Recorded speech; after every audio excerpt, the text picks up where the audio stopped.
साथियों, आज हम संयुक्त राष्ट्र संघ की सुरक्षा परिषद के संबंध में कुछ बातचीत करेंगे। साथियों, जैसा कि हम सब जानते हैं कि द्वितीय विश्व युद्ध के बाद 24 अक्टूबर 1945 को एक ऐसी संस्था बनाने का निर्णय लिया गया ताकि भविष्य में किसी भी विश्व युद्ध को टाला जा सके। इसी कड़ी में 24 अक्टूबर 1945 को अनेक देशों ने मिलकर घोषणा पत्र तैयार किया और घोषणा पत्र की शर्तों के अनुसार संयुक्त राष्ट्र संघ की स्थापना हुई। संयुक्त राष्ट्र संघ में 193 सदस्य हैं। संयुक्त राष्ट्र संघ में अमेरिका का योगदान सबसे अधिक है। संयुक्त राष्ट्र की कई स्वतंत्र संस्थाएं भी हैं जो हर मुद्दे को अलग अलग स्तर पर सुलझाती हैं, जैसे खाद्य एवं कृषि संगठन, अंतर्राष्ट्रीय श्रम संघ, विश्व बैंक, यूनेस्को, विश्व स्वास्थ्य संगठन जिसको WHO भी कहते हैं आदि। संयुक्त राष्ट्र संघ धीरे धीरे अपनी उपयोगिता खोता जा रहा है। वामपंथी चीन की स्वार्थवादी नीति ही इसके पतन का कारण बनेगा अगर इस पर ध्यान नहीं दिया गया। अमेरिका पहले ही एक इसकी महत्वपूर्ण संस्था WHO से पल्ला झाड़ चुका है। दुनिया की दूसरी सबसे बड़ी आबादी जिस देश भारत में रहती है उसे सुरक्षा परिषद में स्थायी सदस्यता के नाम पर चीन मुंह बनाता रहता है। संयुक्त राष्ट्र संघ की सुरक्षा परिषद के स्थायी सदस्यों की संख्या विस्तार के सवाल पर वो किनारा काटता है। इस दादागिरी पर अब भारत ने भी सवाल उठाने शुरू कर दिए हैं, क्योंकि भारत जैसे देश को इसकी सुरक्षा परिषद की स्थायी सदस्यता से दूर रखा जा रहा है, वो भी जानबूझकर, ऐसा लगता है। मोदी जी ने, यानी भारत के प्रधानमंत्री ने इस बार संयुक्त राष्ट्र संघ में बड़े स्पष्ट शब्दों में अपनी बात कही कि भारत को संयुक्त राष्ट्र सुरक्षा परिषद में स्थायी सदस्यता क्यों दी जानी चाहिए। साथियों, भारत संयुक्त राष्ट्र संघ के संस्थापक सदस्यों में शामिल था। भारत संयुक्त राष्ट्र पीस कीपिंग अभियानों में सर्वाधिक योगदान देने वाला देश रहा है। वर्तमान में विश्व भर में 8,500 से अधिक शांति सैनिक तैनात हैं, जो संयुक्त राष्ट्र की 5 बड़ी शक्तियों के सैनिकों की संख्या के 2 गुने से भी अधिक है। भारत लंबे समय से यूनाइटेड नेशन सिक्योरिटी काउंसिल के विस्तार और इसमें स्थायी सदस्य के रूप में शामिल किए जाने की मांग करता रहा है। भारत 1.3 बिलियन की आबादी और $1 ट्रिलियन से भी अधिक की अर्थव्यवस्था वाला एक परमाणु शक्ति संपन्न देश है।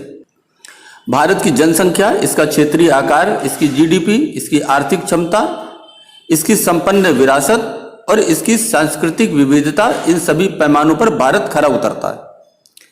यह दुनिया का सबसे बड़ा लोकतंत्र और एशिया की तीसरी सबसे बड़ी अर्थव्यवस्था है। जैसा कि चीन दुनिया की सबसे बड़ी आबादी वाला देश है, लेकिन वहां लोकतंत्र नहीं है। इस दृष्टि से देखा जाए तो दुनिया का सबसे बड़ा लोकतंत्र भारत है आबादी के अनुसार। भारत को चीन के अलावा 4 स्थायी सदस्यों और अफ्रीकन यूनियन, लैटिन अमेरिका, मध्य पूर्वी देशों और दुनिया के विभिन्न हिस्सों के अन्य कम विकसित देशों सहित प्रमुख शक्तियों का समर्थन प्राप्त है। भारत 7 बार United Nation security council G77 और G4 का सदस्य रहा है, इसलिए स्थायी सदस्यता की उसकी मांग तार्किक है। सुरक्षा परिषद संयुक्त राष्ट्र की सबसे महत्वपूर्ण इकाई है, जिसका गठन द्वितीय विश्व युद्ध के दौरान वर्ष 1945 में हुआ था। सुरक्षा परिषद के 5 स्थायी सदस्य अमेरिका, ब्रिटेन, फ्रांस, रूस और चीन हैं, जिन्हें वीटो पावर प्राप्त है। गौरतलब है कि इन स्थायी देशों के अलावा 10 अन्य देशों को 2 वर्ष के लिए अस्थायी सदस्य के रूप में सुरक्षा परिषद में शामिल किया जाता है। सुरक्षा परिषद के स्थायी सदस्यों के पास वीटो का अधिकार होता है। इन देशों की सदस्यता दूसरे विश्व युद्ध के बाद के शक्ति संतुलन को प्रदर्शित करती है। अभी हाल में न्यूयॉर्क में 17 जून को हुए चुनाव में यूएन के 192 में से 184 देशों ने भारत की दावेदारी को अपना वोट दिया। भारत अगले 2 साल यानी 2021 और 22 में सुरक्षा परिषद की ताकतवर मेज पर बतौर अस्थायी सदस्य मौजूद रहेगा। इससे पूर्व भी भारत 7 बार 1950-51, 67-68, 72-73, 77-78, 84, 85, 91, 92 और 2011, 2012 में सुरक्षा परिषद का अस्थायी सदस्य रह चुका है।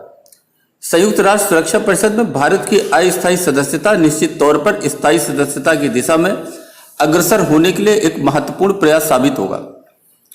स्थायी सदस्यता भारत को वैश्विक राजनीति के स्तर पर अमेरिका, ब्रिटेन, फ्रांस, चीन और रूस के समकक्ष लाकर खड़ा कर देगा। अतः संयुक्त राष्ट्र सुरक्षा परिषद में स्थायी सदस्यता के लिए भारत को भी और अधिक गंभीर प्रयास करने की आवश्यकता है। सुरक्षा परिषद में सुधार की प्रक्रिया को आगे बढ़ाने की कोशिश के तहत पिछले 7 मार्च को G4 के सदस्यों ने कहा था कि वो नवोन्मेषी विचारों का स्वागत करते हैं और जब तक वीटो पावर पर फैसला नहीं हो जाता वे संशोधित सुरक्षा परिषद के स्थायी सदस्य के तौर पर वीटो पावर छोड़ने के तैयार हैं। फिर भी चीन इस बात को मानने के लिए किसी भी तरह से तैयार नहीं है।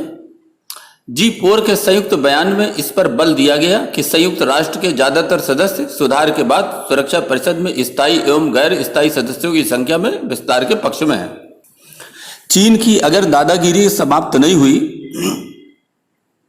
तो अमेरिका जैसे WHO से बाहर हुआ है, देश के तमाम महत्वपूर्ण देश राष्ट्र संघ की महत्वपूर्ण संस्थानों से धीरे धीरे बाहर होते रहेंगे और एक दिन संयुक्त राष्ट्र संघ शक्तिहीन नजर आएगा।